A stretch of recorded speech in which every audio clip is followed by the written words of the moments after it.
Hello, everyone. Welcome once again to Behind the Mic. I'm Gary Laubach. He is not Mike Joseph.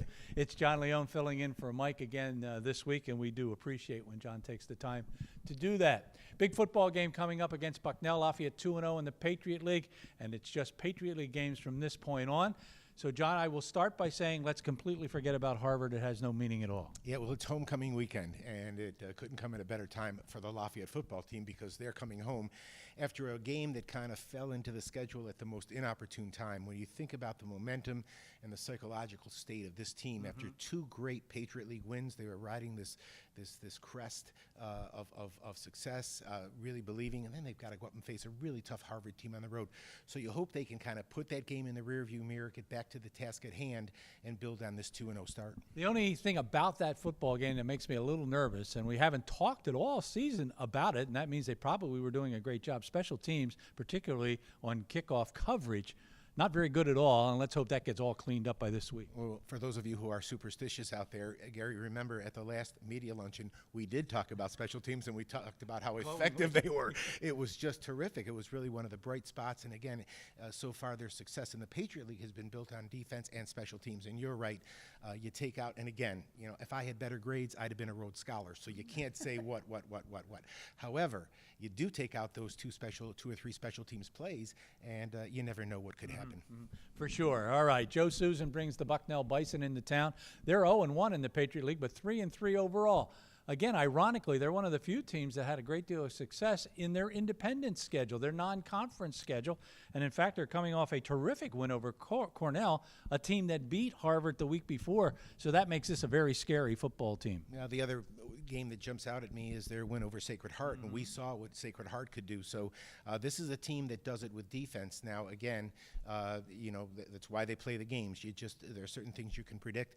On paper, it looks like this would be a defensive struggle because historically, Joe Susan has done a terrific job defensively with that group.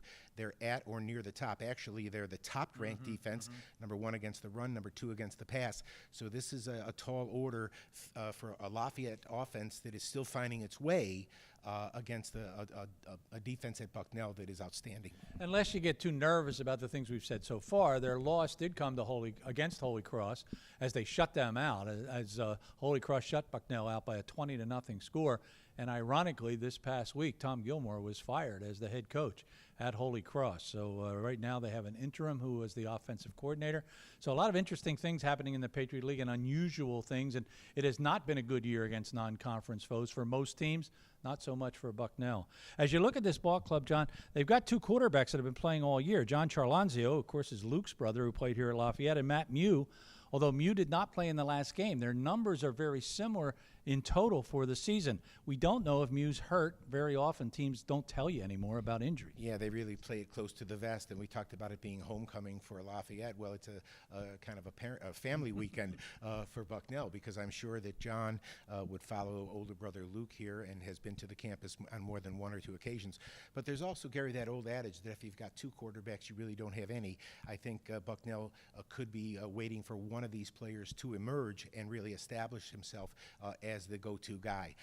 That said, they seem to do just enough offensively. They've got a couple of running backs that share the load. Again, the quarterbacks seem to do what Coach Susan wants them to do. So they don't hurt themselves. It's a 3-3 football team, as you mentioned. But as you said before, the Patriot League is completely up for grabs. I don't think Lafayette is going to face the likes of a Villanova or a Harvard from here on in. So this team has to get back psychologically to the point where they were before they took the trip to Cambridge. And it sounds awfully familiar. Our scouting report, an offense that does just enough to win, sound familiar. A defense that is playing excellent at times, sound familiar. So these teams look like they are very well balanced against one another. Although you stick a Brandon Bryant in there, who has just been spectacular, third straight week Patriot League Defensive Player of the Week, 92 tackles already. He has been a beast, and he has taken along a number of other players with him. The defense on occasions, and in particular in the Patriot League, has been outstanding. It was very interesting to watch Brandon work his way back to full strength. Remember how much of last year he missed, and you just can't simulate game speed and game action. And around the midway through that third game, we saw the old Brandon Bryant emerge. And you're right, Gary, when you have a single player on the defensive side of the ball that can demand that much attention, it just frees things up for everybody else. It's like having that 7-foot center in basketball that you make a mistake on the perimeter, he's there to swat a shot away. Well, Brandon Bryant is that element in the middle of the Lafayette defense. He's a leader, not only physically but emotionally, and a big reason why Lafayette has had some success lately. And if you might want to look ahead a little bit, and whoever wants to do that, we have a bye week next week, and then, of course, 3 more Patriot League games to finish things up. We have not had a winning season in college football for Lafayette since 2009.